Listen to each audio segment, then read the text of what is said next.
I'm Rachel and welcome. Later on you will have the chance to meet Amy and Theodore, your other two instructors. Today we will teach you 4 important e-learning principles that you can apply to your future e-learning course designs. So let's get started.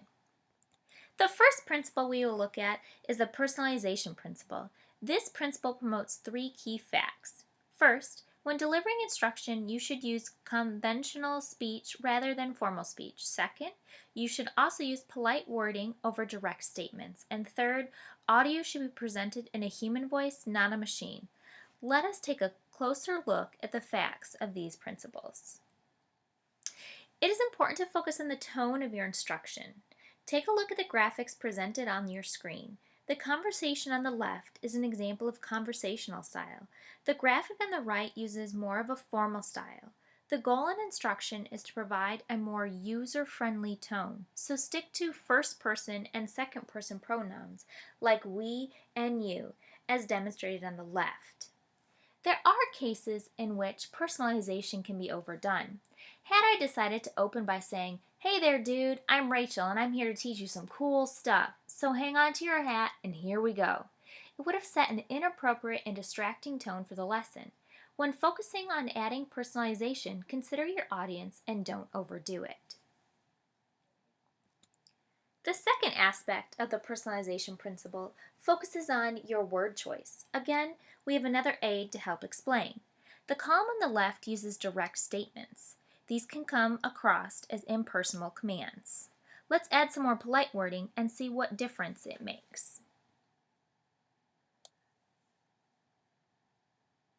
The examples on the right use polite direct speech. Which one you prefer to have in your course? Is there one that you find more motivational and appealing?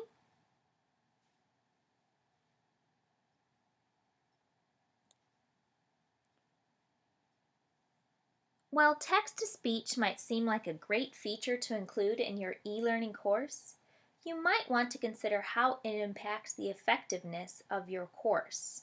Research shows people learn better when listening to a human voice rather than a machine voice. Take a second and look at the findings from these 2 studies.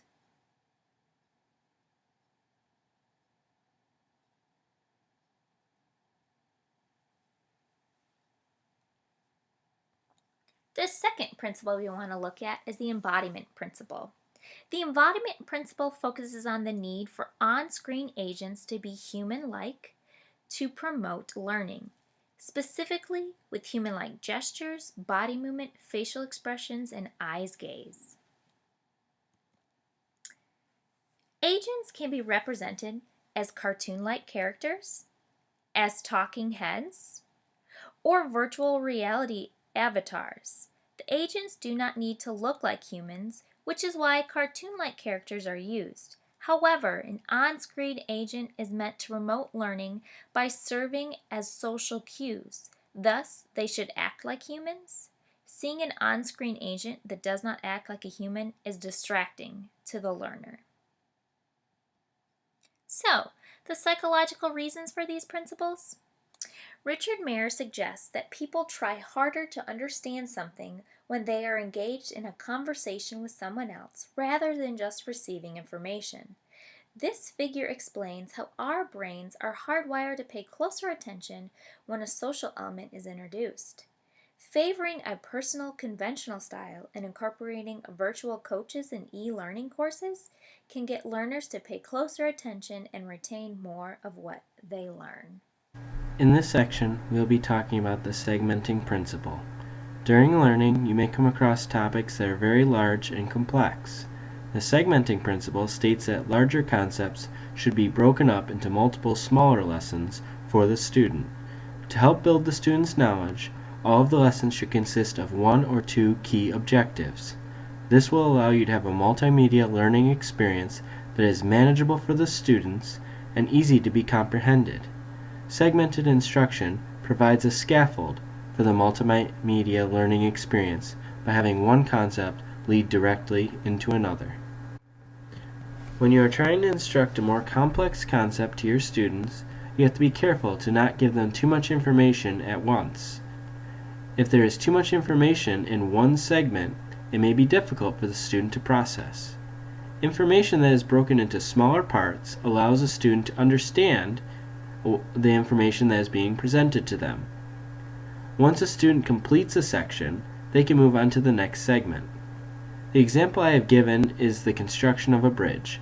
In its current state, this graphic contains too many parts and would be confusing to the student. To make this easier for a student to understand, it needs to be broken down into several smaller sections. Each of these should focus on one component of the bridge's construction. According to Mayer and Chandler in 2001, students that received a segmented lesson perform better than those that received a continuous presentation. When a lesson is in smaller pieces, it becomes much easier for the student to comprehend. This will help the student achieve mastery of the concept.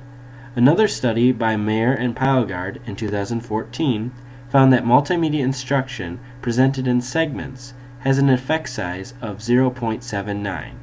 This effect size can be contributed to the smaller, manageable pieces the student sees during parts of the lesson.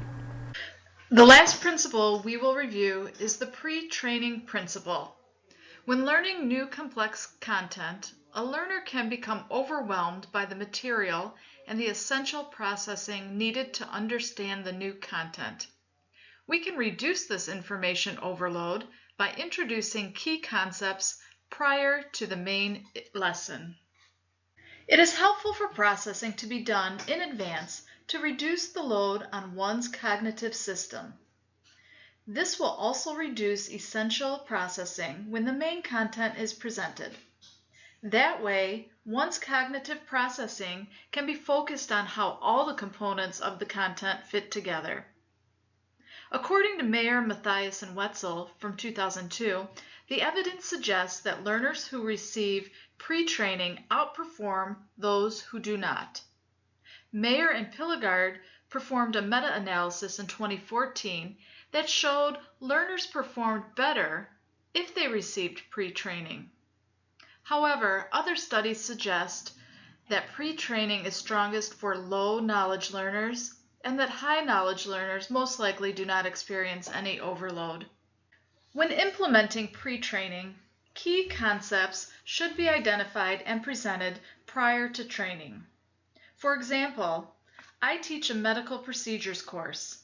2 weeks ago, I taught chest tube insertion.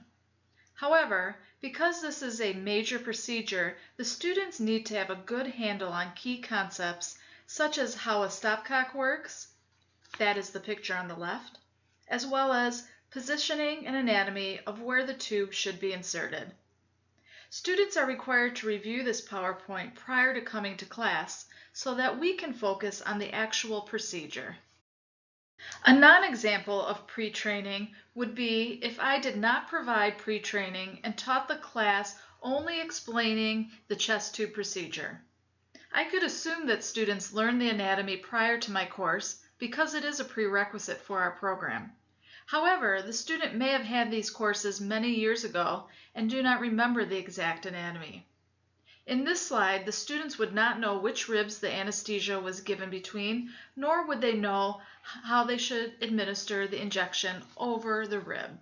So to recap the pre-training principle, we know that we should provide names and characteristics of the key concepts prior to the main lesson. And we also know the evidence suggests learners who complete pre-training learn better.